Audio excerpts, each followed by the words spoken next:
All right. Hi, everyone. My name's Gabby, and I'm doing my master's degree in geoenvironmental engineering here at the U of A.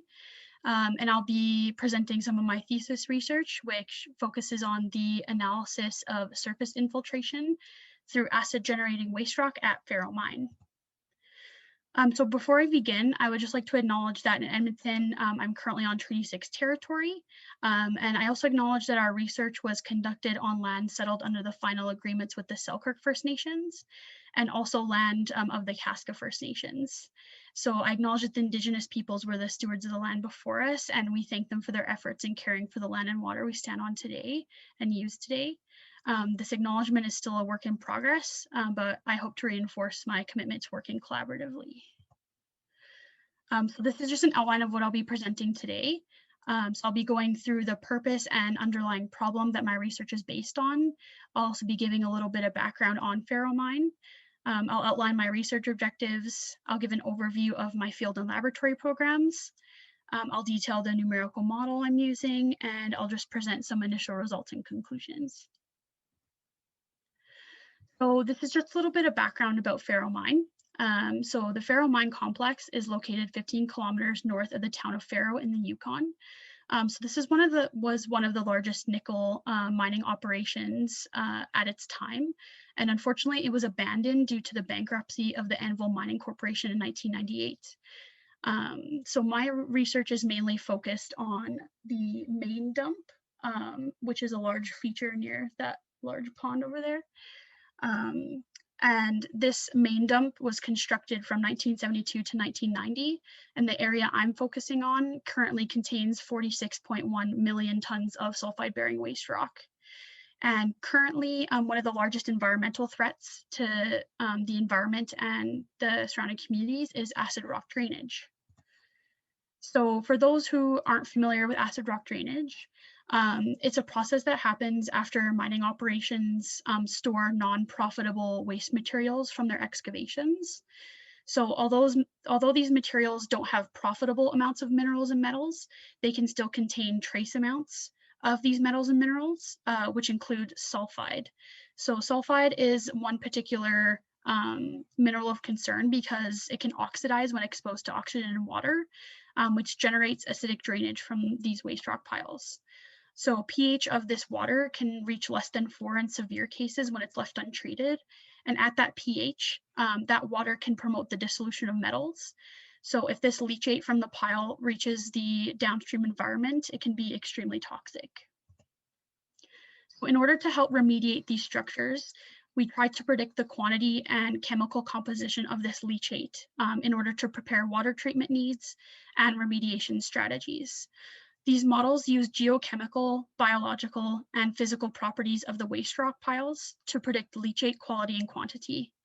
In order to run these models, we need to know how much water will infiltrate through the surface materials and react with the residual minerals in the waste rock.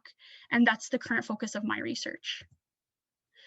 So I'm providing one component of a reactive transport model, and that will be the surface flux boundary condition. And that's basically the input of mass flux of water through the surface of this material at a boundary condition in the model.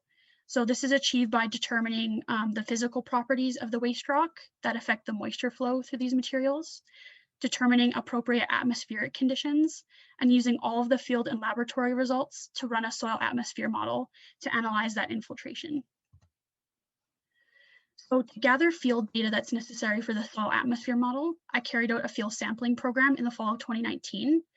In situ conditions of the waste rock are extremely important to characterize, as when you take samples from these waste rock piles to go to the laboratory, the structure of the pile is completely destroyed. Therefore, I need to measure some parameters in the field in order to have an accurate estimate of what's going on site. To ensure I captured these features, I completed tests to determine the field saturated hydraulic conductivity, the in situ density, and I also measured the pore water pressure. And I did this at 3 locations indicated by that red box on the figure. And I also took 2 20-liter pail samples for further laboratory analysis. So once I received these samples from site, I was able to complete laboratory experiments that included sieve and hydrometer analysis, which aimed to characterize the size distribution of the waste rock particles. So based on these lab results, this material was classified as a poorly graded sand with silt and gravel. So based on the large amount of fine material, which we classify as less than 4.75 millimeters in diameter, it can be said that this waste rock will behave as a soil-like material. So this is important to classify as it indicates that the fine materials in the waste rock will control the flow of water, especially when it's unsaturated. So typically we usually measure the relationship between the water content and the pore water pressure in the lab. But unfortunately, we had intermittent lab closures due to COVID-19 here at the U of A. So I decided to estimate that relationship using established numerical methods. So once I had all of my field, laboratory, and meteorological data, I started to assess my numerical model. So I'm using a well-established soil atmosphere model that uses known physical models that describe the behaviors of both soil and atmospheric processes, which include the Penman method for estimating potential evaporation and Darcy's law for water flow through soils.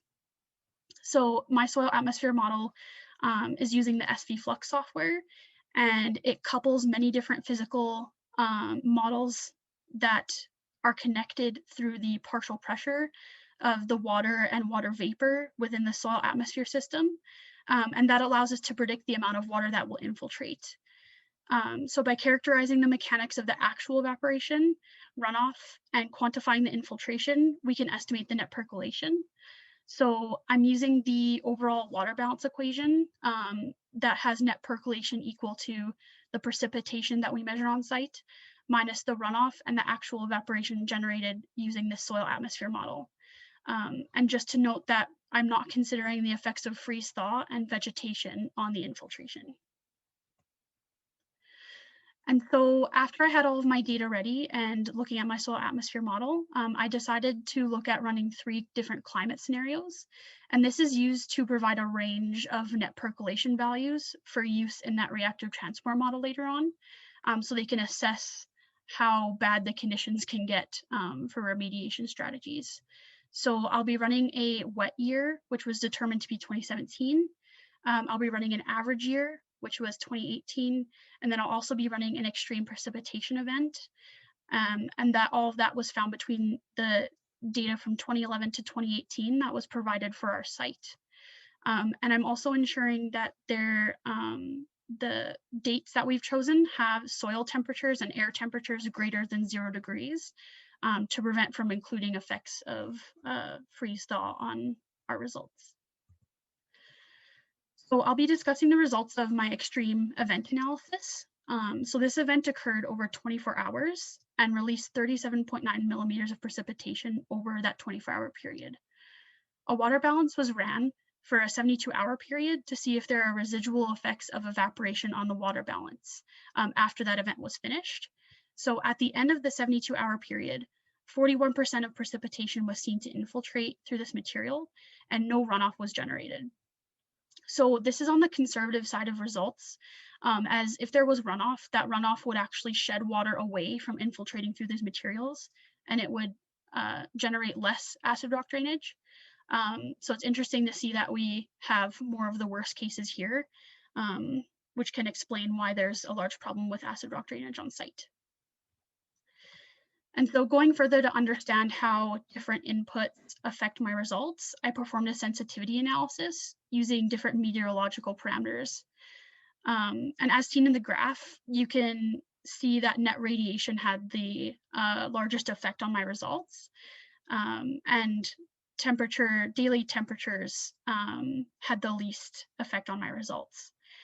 So now that we know for further analysis at this site that we need to properly characterize the net radiation, otherwise it can greatly skew our infiltration results. And so just to conclude from the results we've seen today, or from my research, although we did predict that there would be no runoff using our model, we know that waste rock piles are extremely heterogeneous in nature.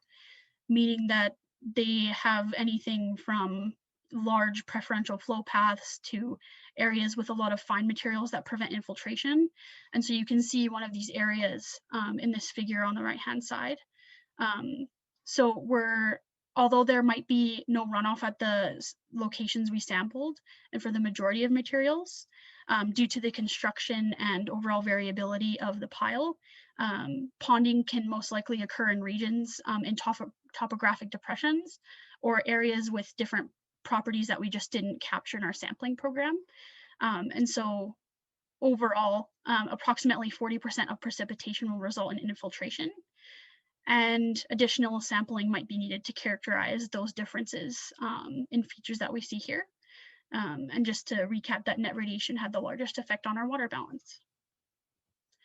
So these are just some references, and just a special thank you to CERNAC and NSERC's TerraNet program for funding the research, and thank you to Parsons Construction and University of Waterloo for the help on site. And any questions?